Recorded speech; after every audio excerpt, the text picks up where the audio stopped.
Kembali bersama kami di Metro Pagi Prime Time, masih bersama dengan saya, mantan Ketua MK, Mahfud MD. Pak Mahfud, kalau kita dengarkan tadi dari pernyataan Ketua KPU Boyolali, Pak Ali Farudin, memastikan bahwa data C1 yang dimiliki Boyolali ini aman dan siap datang ke Jakarta untuk membuktikan apakah temuan ribuan C1 di Jakarta itu palsu atau tidak. Tanggapan dari Pak Mahfud seperti apa dengan penemuan ini? Ya, itu salah satu kemungkinan yang berdasar pengalaman saya memang sering terjadi ya kayak gitu. Saya kan hakim dulu, tetapi oke lah kita jangan ke situ dulu. Yang penting nanti dikelirkan dulu karena ini ada dua bidang hukum nih. Satu bidang hukum pemilu, yang kedua bidang hukum pidananya. Nah, kalau yang hukum pemilunya, halo, masuk ya? Ya, Halo, masuk Pak Mahfud, lanjutkan. ya. Kalau bidang hukum pemilunya itu kan nanti gampang ya.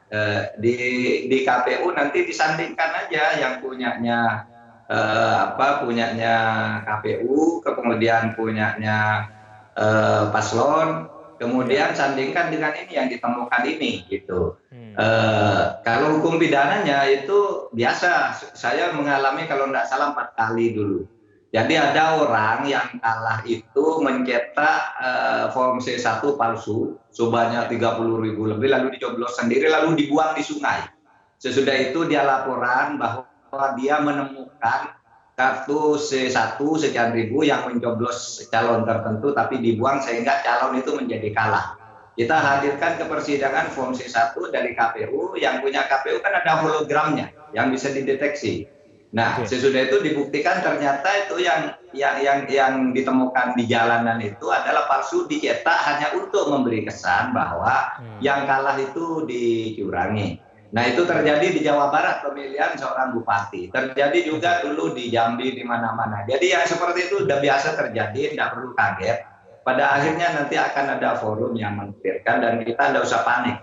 Tapi pelakunya secara hukum pidana itu kalau tidak ketemu berarti polisi tidak profesional kalau tidak bisa menemukan orang yang melakukan itu. Baik, Pak Mahfud, tapi kita tegaskan sekali lagi, paling tidak nanti diproses di MK, kalau nanti berlanjut di MK, ini bisa membedakan dengan mudah mana yang asli, mana yang palsu, begitu ya, Pak Mahfud ya?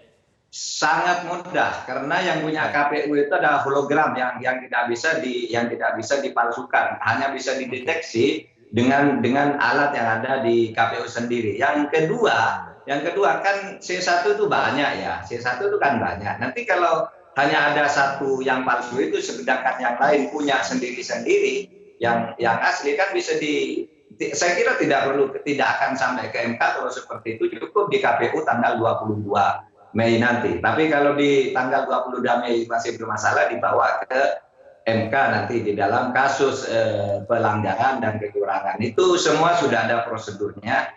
Yang penting kita semua mari berniat baik untuk menyelesaikan pemilu itu dengan sebaik-baiknya, sesuai prosedur dan bukti-bukti yang sah. Begitu aja, Egan. Baik, Pak Mahfud, apakah memang ini semakin membuktikan bahwa ada pihak-pihak yang berupaya untuk mendelegitimasi hasil pemilu?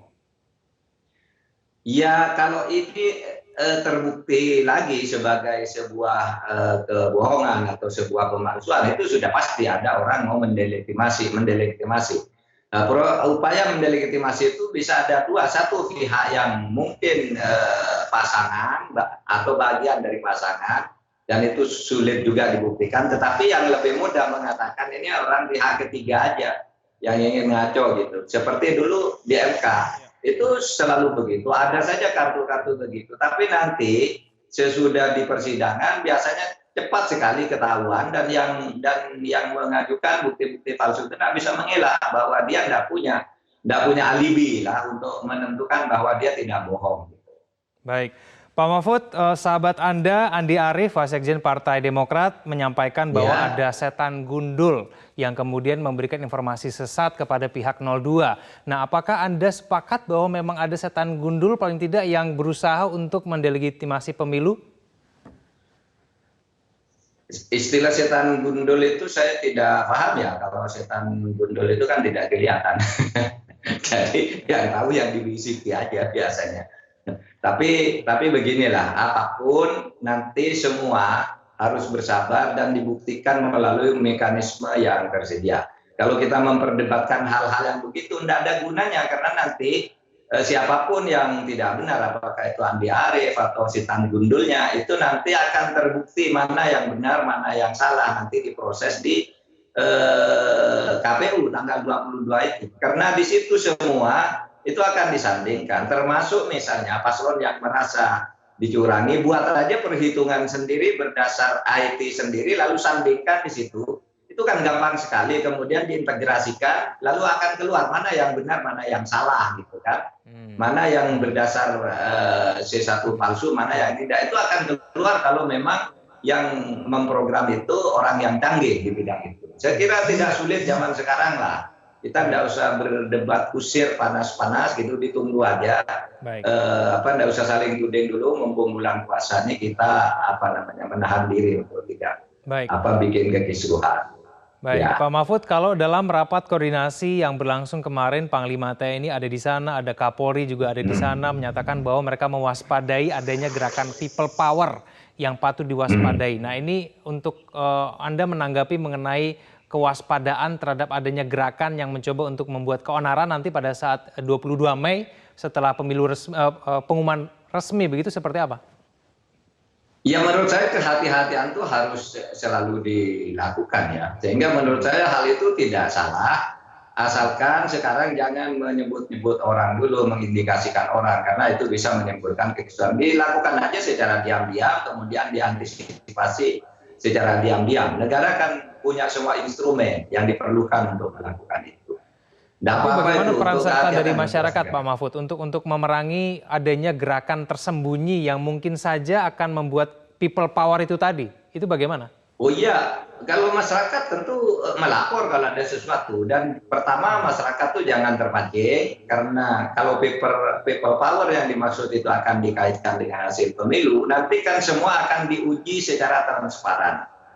Kecurangan kan tidak bisa dihindari setiap pemilu, jangankan pemilu, pilkades saja kecurangan itu pasti ada. Nanti dibuktikan saja karena KPU itu nanti dan MK akan memposisikan semua kasus itu di mana kecurangan ini lalu angkanya dibenarkan dan semua bukti sudah tersedia. IT saya kira sudah menjamin kita untuk meyakinkan itu bahwa yang mana yang benar, yang mana yang salah. Tapi masyarakat jangan terprovokasi kalau kaitannya dengan hasil pemilu itu nanti. Dan saya setuju semuanya harus waspada. Memang tugas aparat untuk selalu waspada, disuruh atau tidak, ada pemilu atau tidak, itu negara punya instrumen untuk melakukan itu. Ya, orang-orang ini yang mencoba untuk berbuat keonaran itu yang diwaspadai itu siapa sih kalau menurut Pak Mahfud? Oh, tidak tahu saya. Kalau yang muncul di koran-koran kan sebenarnya kalau yang bikin keonaran itu kalau mau diidentifikasi ya kan bukan hanya satu pihak ya. Kalau artinya kalau yang saya baca di pernyataan Pak Wiranto yang suka memaki-maki si calon presiden dan sebagainya. Yang suka memaki-maki calon presiden itu kan dari kedua kubu. Dua-duanya dimaki-maki juga ya. Dan pemakinya juga tertulis di medsos dan sebagainya. Ya itu saja, sehingga kita harus berlaku adil dan kewaspadaan itu harus untuk kedua pihak, mendapat perlindungan hukum semuanya dan mendapat tindakan hukum semuanya. Tetapi saya setuju para pemaki yang asal itu supaya dicari atau di treatment sekarang, diingatkan untuk tidak melakukan hal seperti itu. Pak Mahfud, pasti nanti akan ada dugaan kuat begitu, ada provokasi begitu kepada pihak-pihak yang mungkin tidak puas terhadap hasil pemilu pada saat 22 Mei nanti. Nah, ini supaya membuat masyarakat tidak terprovokasi, betul-betul menerima hasil dari pemilu dan kemudian yakin bahwa pemilu ini telah berjalan dengan aman, damai dan juga lancar, independen, itu seperti apa, Pak? Ya itu tadi masyarakat, terutama tokoh-tokoh masyarakat meyakinkan kepada warga masyarakat itu ya bahwa semua sekarang bisa dilihat secara transparan siapa yang curang, siapa yang tidak. Dan kalau saya ngelihat di kehidupan masyarakat kemana-mana saya sudah berjalan, masyarakat tuh udah nggak ada urusan dengan ribut-ribut. Ya ribut-ribut itu kan hanya di medsos saja. Media mainstream juga tidak bikin ribut, itu memberitakan secara imbang juga menurut saya, ada ini ada itu, Tetapi yang panas-panas dan banyak akun-akun tidak bertuan itu kan hanya di medsos. Saya keliling ini tadi malam di Jogja juga masih biasa-biasa saja. Ribuan orang hadir ke tempat-tempat tarawih gitu. Mari kita melihat ini sebagai fakta yang juga sebenarnya masyarakat itu sejuk-sejuk saja. Baik, Pak Mahfud MD, terima kasih telah bergabung bersama kami Ya. di Metro Pagi Prime Time. Selamat pagi. Ya.